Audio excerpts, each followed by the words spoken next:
भगवान बुद्ध का अष्टांगिक मार्ग, भगवान बुद्ध के उपदेश मैनेजमेंट की स्किल और मैनेजमेंट को एक बहुत गरिमामय अवस्था तक ले जाते हैं और the best results out of it लाने की गारंटी देते हैं अगर मैनेजमेंट में यह प्रिंसिपल्स का उपयोग किया जाए।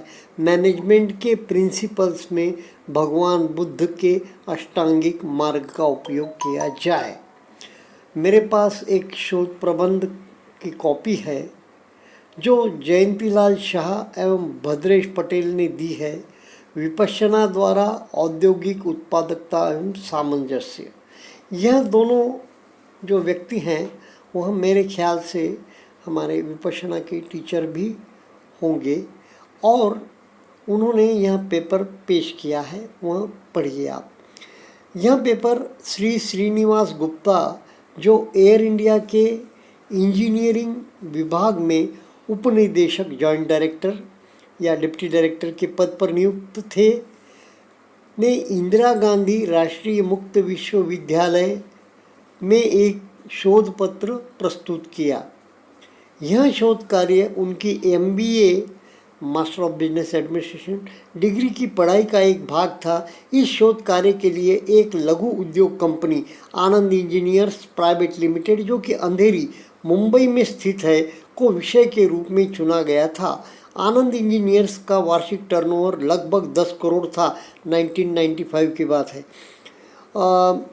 और यहाँ लगभग 100 कर्मचारी कार्यरत है। छोटी कंपनी थी। कंपनी की मुख्य गतिविधियों में रसायन उद्योग के लिए केमिकल्स, मध्यम और बड़े साइज के हीट एक्सचेंजर्स का डिज़ाइन एवं निर्माण कार्य शामिल है। इंजीनियरिंग कंपनी थी, आज भी है, मैंने इसे गूगल पे सर्च करके देखा, बहुत अच्छी कंपनी है। शोध पत्र के प्रारंभ में भारत की प्राचीन विद्या विपश्यना साधना का विवरण दिया गया है। इसके साथ साथ यह भी बताया गया है कि किस प्रकार इस विद्या के प्रयोग द्वारा औद्योगिक प्रबंध के क्षेत्र में भी प्रभावी नेतृत्व का विकास हो सकता है। शोध पत्र के शेष 7 अध्यायों में इसी विचार का गहन अध्ययन किया गया है। दूसरे अध्याय में, जिसका शीर्षक है विपश्यना का आधार, निम्नलिखित पहलुओं पर चर्चा की गई है: शरीर, मन और बाह्य परिस्थितियों का परस्पर संबंध एवं निरंतर चलती क्रिया प्रतिक्रिया। क्या कारण है कि कुछ अवसरों पर हम ऐसा व्यवहार कर बैठते हैं जिसके बारे में हम भली भांति जानते हैं कि इसके द्वारा अपनी और दूसरों की हानि ही होगी। हमारे विचारों और व्यवहार को सुधारने में विपश्यना साधना का प्रभाव, इन पहलुओं पर अभ्यास किया गया। विपश्यना साधना का औद्योगिक प्रबंध में प्रयोग, यह उनके मुख्य पहलू। प्रबंध देते वक्त कैसा स्टेप बाय स्टेप जाना होता है। गुप्ता के अनुसार विपश्यना साधना का मुख्य ध्येय अचेतन मन का शुद्धिकरण, क्योंकि अचेतन मन ही बाह्य परिस्थितियों के प्रति हमारी नकारात्मक प्रतिक्रियाओं के लिए जिम्मेदार है। विपश्यना साधना की 10 दिवसीय शिविर में इसी शुद्धिकरण का काम होता है और मनुष्य के व्यक्तित्व में एक बदलाव प्रकट होने लगता है। नकारात्मक प्रतिक्रियाएं सकारात्मक व्यवहार, प्यार, करुणा, मुदिता और समता में परिवर्तित होने लगती है। हम जो मैत्री, मंगल मैत्री बोलते हैं। जो नकारात्मक प्रतिक्रियाएं सकारात्मक व्यवहार में परिवर्तित होती है उन्हें नीचे की अनुक्रमणी में दर्शाया गया है: घृणा द्वेष से प्यार, बदले की भावना से क्षमा भाव, ईर्ष्या से आनंद, धोखे से स्पष्टवादिता, घमंड से नम्रता, अपेक्षा से स्वीकारता। ऐसे प्रकार हमारे में चेंजेस आते हैं, निगेटिव से पॉजिटिव में। लालच से दान। गुप्ता ने हमारे एक पूर्व प्रकाशित पेपर के कुछ अंश भी अपने शोध पत्र में शामिल किए हैं। हमारा पेपर अप्रैल 1994 में IIT दिल्ली में हुए अंतर्राष्ट्रीय सेमिनार में प्रस्तुत किया गया था, उनका पेपर, लेखक द्वय का। तदुपरांत यह पेपर विपश्यना विशोधन विन्यास इगतपुरी द्वारा उनकी अंग्रेजी पुस्तक Vipassana it's relevance to the present world में भी प्रकाशित हो चुका है। इस पेपर में जो विचार प्रकट किए गए हैं उनके अनुसार विपश्यना साधना की अनूठी विद्या मैनेजमेंट की जड़ों के शुद्धिकरण द्वारा मैनेजमेंट के आधार को मजबूत करने में योगदान करती है। मैनेजमेंट की जड़ों से लेखक का अभिप्राय प्रबंधकों के हृदय और मन से है, जिनके शुद्धिकरण द्वारा उनके व्यवसाय को समय समय पर पौष्टिकता प्राप्त होती है। विपश्यना साधना बिजनेस के लिए आवश्यक सूक्ष्म तत्वों के अभाव का भी निरोध करती है। अत्यधिक महत्वाकांक्षाएं एवं लोभ की ही प्रबंध व्यवस्था में विष घोलते हैं और विपश्यना साधना द्वारा इनको नियंत्रित किया जा सकता है। बिजनेस मैनेजमेंट के क्षेत्र में विपश्यना के विभिन्न प्रभावों को निम्न श्रेणी में बांटा जा सकता है। सम्यक आजीविका। संक्षेप में सम्यक आजीविका का अर्थ है कि किसी भी व्यक्ति या बिजनेस कॉरपोरेशन की आय न केवल नैतिक दृष्टि से उचित हो बल्कि उनकी मानसिकता भी नकारात्मक प्रभाव से मुक्त हो। इस प्रकार की शुद्ध मानसिकता द्वारा अर्जित संपत्ति न केवल मुनाफा प्रदान करती है बल्कि साथ साथ स्वास्थ्य एवं मानसिक प्रसन्नता यानी तनाव रहित चित्त भी प्रदान करती है। यानी कि पब्लिक वेलफेयर, यानी कि हम जो वेलफेयर स्टेट बोलते हैं ना, वैसी अवस्था इंडस्ट्री की। मानव संसाधन विकास। मनुष्य चाहे किसी भी क्षेत्र, व्यापार अथवा उद्योग में कार्यरत हो, उसे विकसित करने की आवश्यकता होती है। मानवीय विकास की प्रक्रिया का एक आवश्यक अंग परस्पर समानता है जो आपसी संबंधों के स्तर को और निखारता है। विपश्यना साधना का उद्देश्य भी ठीक यही है, यानी कि सभी मनुष्यों को अपने सहकर्मियों, अपने से ऊपर एवं नीचे के पदाधिकारियों, सरकारी अधिकारियों इत्यादि के प्रति दुर्भावना से मुक्त होना, हर उस दुर्भावना से मुक्त होना जो क्रोध, अहंकार, ईर्ष्या, बदले की भावना, स्वार्थ, पक्षपात, घृणा अथवा लोभ आदि के रूप में प्रकट होती है। यद्यपि प्रवचन, सेमिनार, पुस्तक, चर्चा और उदाहरणों के द्वारा यह साफ समझ में आता है कि साधना अत्यंत सहायक है और यह भी समझ में आ जाए कि नकारात्मक, दुर्भावनापूर्ण और स्वार्थी न होना कितना हितकर है, फिर भी कोई लाभ नहीं मिलता, क्योंकि वास्तव में साधना न करने की स्थिति में 95% से अधिक नकारात्मक मटेरियल मनुष्य के अचेतन चित्त में ज्यों का त्यों रह जाता है। साधना का महत्व खाली चर्चा से कुछ नहीं होगा, श्रुतमय प्रज्ञा और चिंतनमय प्रज्ञा से भी आगे जाके भावनामय प्रज्ञा का विकास करना होगा। गुप्ता ने आनंद इंजीनियर्स के संगठनात्मक ढांचे में निम्नलिखित वर्ग के कर्मचारियों को पाया: डायरेक्टर 4, कार्यकारी प्रबंधक 7, क्लर्क 39, मिस्त्री 50, कुल योग 100। जयंतीलाल शाह और भद्रेश पटेल, जो कंपनी के सबसे वरिष्ठ डायरेक्टर प्रबंध निदेशक है, ने मिलकर कंपनी में विपश्यना साधना को प्रोत्साहन दिया। इस कार्य में वे जिन सिद्धांतों से प्रेरित थे वे निम्न प्रकार से हैं: कर्मचारियों के प्रति आदर भाव, कर्मचारियों की समस्याओं का सौहार्दपूर्ण समाधान, बातचीत को बढ़ावा, व्यक्तिगत उन्नति को प्रोत्साहन, कर्मचारियों को अधिक सुविधाओं के लिए योगदान। अपने अनुसंधान के अंतर्गत गुप्ता ने मैनेजरों को, कर्मचारियों दोनों को नमूने के रूप में लिया। केवल उन्हीं लोगों को इंटरव्यू के लिए चुना गया जो कम से कम एक विपश्यना शिविर पूरा कर चुके थे। सैंपल में मैनेजरों का अनुपात अधिक रखा गया क्योंकि किसी भी संगठन का आंतरिक वातावरण काफ़ी हद तक मैनेजरों के रवैये से अधिक प्रभावित होता है। अंततः आंतरिक वातावरण पर संगठन की उत्पादकता एवं सामंजस्य निर्भर करते हैं, क्योंकि उत्पादकता एवं सामंजस्य को मापने के लिए कोई सीधा मापदंड माइल उपलब्ध नहीं था। इसलिए कुछ सेकेंडरी मापदंडों जिनका सीधा संबंध उत्पादकता एवं सामंजस्य है को चुना गया। सेकेंडरी मापदंड निम्नलिखित है: प्रेरकता, मोटिवेशन कितना था, प्रतिबद्धता, डिवोशन कितना है, सहनशीलता कितनी है, विश्वास, फेथ कितना है, कार्य के प्रति संतुष्टि, सेटिस्फैक्शन कितना है। गुप्ता की आनंद इंजीनियर्स से संबंधित जांच के परिणाम इस प्रकार है: कंपनी का टर्नओवर बहुत बढ़ा, वह भी बताया गया है, वो आप पढ़ सकते हैं। कर्मचारियों की संख्या में कोई महत्वपूर्ण बदलाव नहीं हुआ। उपलब्ध जानकारी के अनुसार 1986 से 96 के बीच कर्मचारियों की संख्या में औसत 5% वृद्धि। 1986 से 96 के दौरान औसत मुनाफा टर्नओवर का 3.6% रहा। 3.6% की संख्या पूर्णतया युक्ति संगत है और इससे इस बात की भी पुष्टि होती है कि वास्तव में कंपनी का उद्देश्य अपने ग्राहकों एवं कर्मचारियों को अधिकतम सेवा देना है। सेवा की प्रक्रिया में मुनाफा केवल एक बाई प्रोडक्ट है के समान है। इससे इस बात की भी पुष्टि होती है कि आनंद इंजीनियर्स में सम्यक आजीविका के प्रति विश्वास की जड़ें काफ़ी गहरी हो चुकी है। औद्योगिक संबंधों के महत्वपूर्ण क्षेत्र में कई दिलचस्प तथ्य उभर कर आए।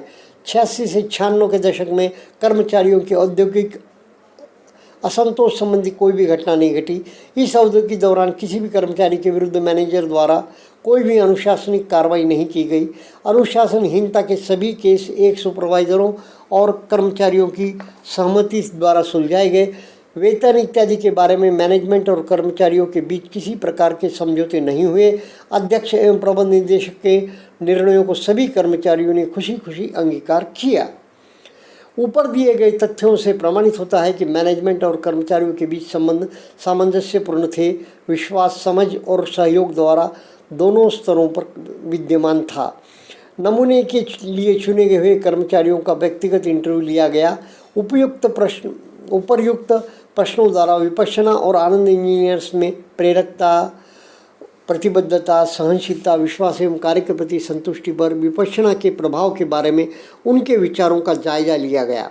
उत्तरों से उजागर होने वाले तथ्य ये है: अहम के स्तर में कमी, कार्य के प्रति अधिक संतुष्टि, क्रोध, तनाव और शराबखोरी जैसे हानिकारक व्यसनों में कमी, टीम भावना तथा अपनेपन की भावना को और बल, कर्मचारियों की समस्याओं के प्रति अधिक सहानुभूति, कर्मचारियों की भलाई में अधिक दिलचस्पी, बेहतर बातचीत, गैर हाजिरी में कमी के कारण बेहतर उत्पादकता, विश्वसनीय क्वालिटी एवं निश्चित समय पर माल की सप्लाई, ग्राहक, सप्लायर, कर्मचारी एवं मालिक सभी संतुष्ट। निष्कर्ष: चारों डायरेक्टरों और 6 कर्मचारी प्रबंधकों ने कम से कम एक 10 दिवसीय विपश्यना शिविर कर लिया था। क्लर्क वर्ग में 39 में से 10 ने कम से कम एक 10 दिवसीय शिविर किया। मिस्त्री वर्ग में 50 में से 21 ने शिविर किया, 21 ने एक या अधिक शिविर किए थे।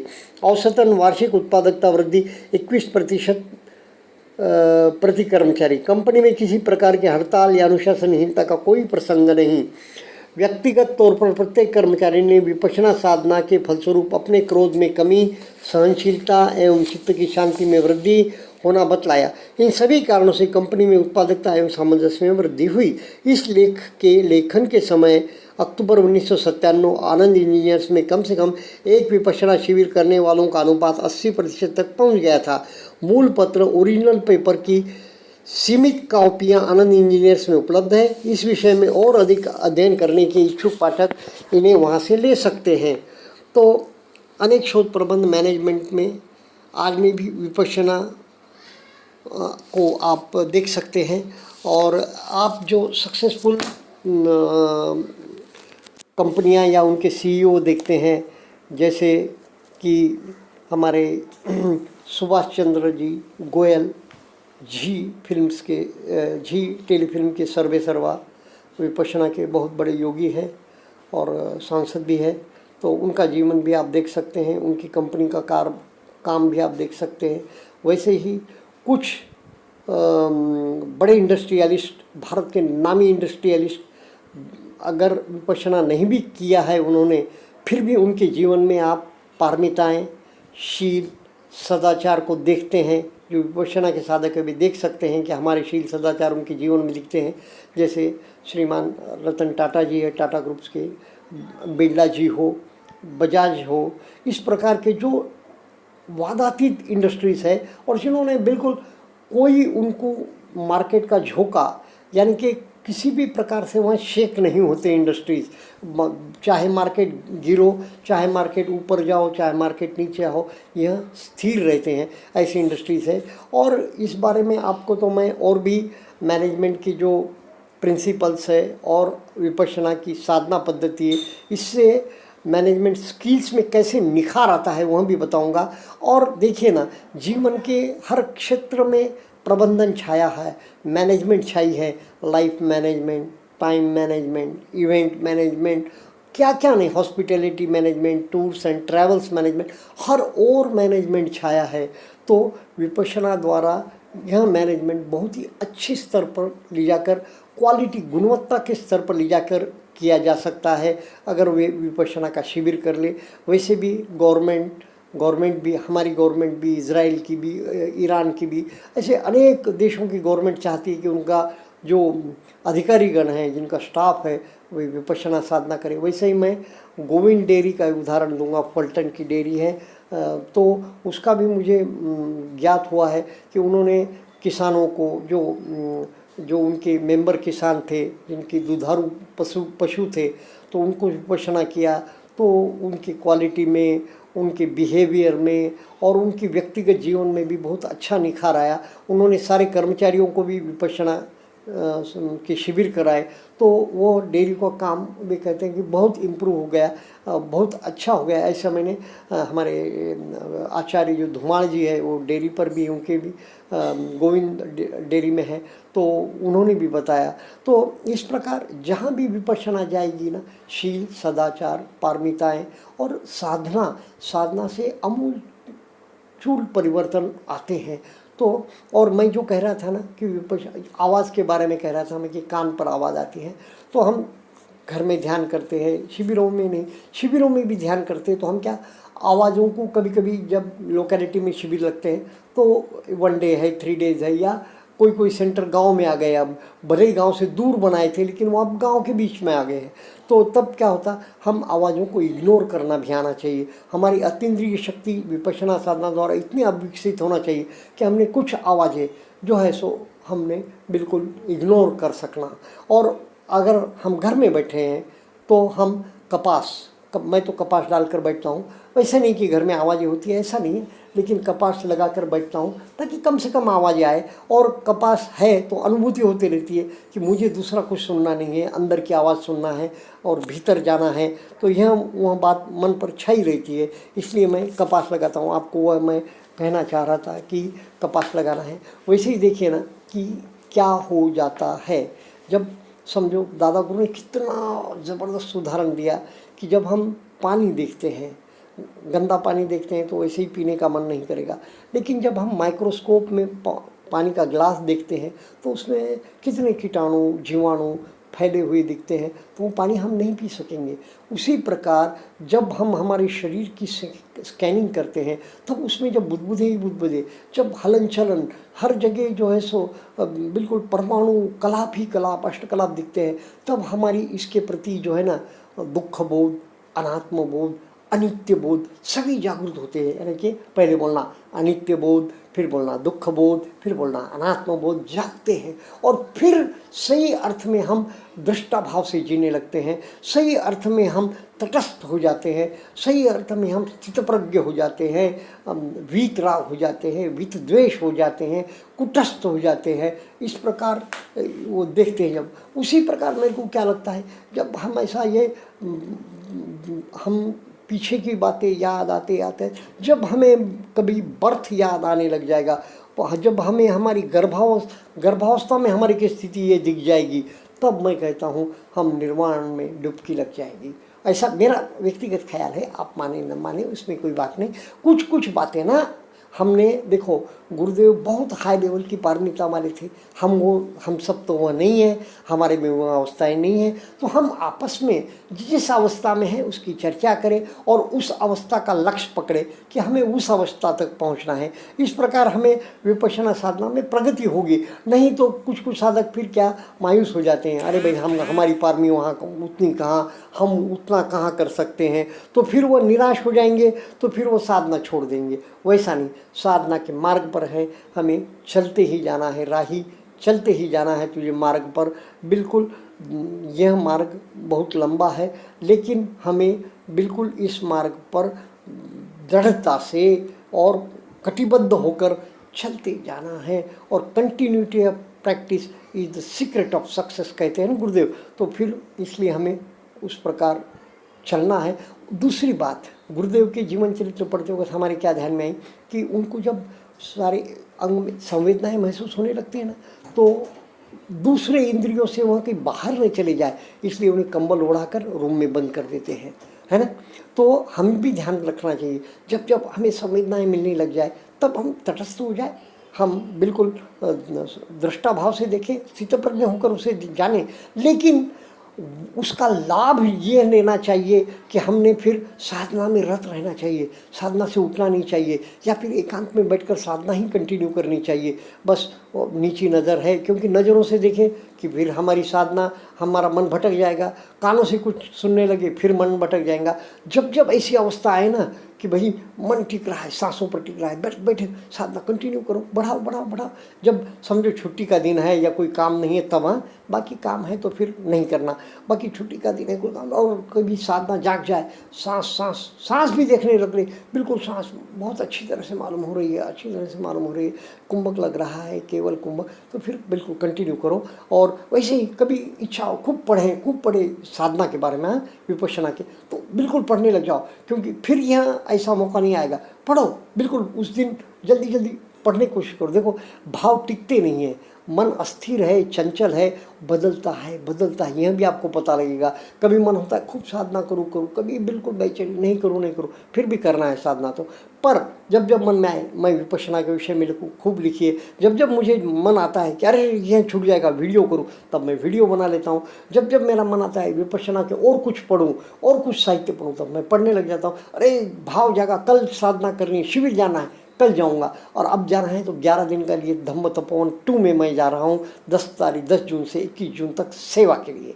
तो 10 जून से मैं आपके लिए अवेलेबल नहीं हूँ, देखेंगे वहाँ से कुछ वीडियो बना सकता हूँ क्या, नहीं बना सकूँगा क्योंकि सेवा है, और वहाँ जाके मुझे धम्म तपोवन में तपना है।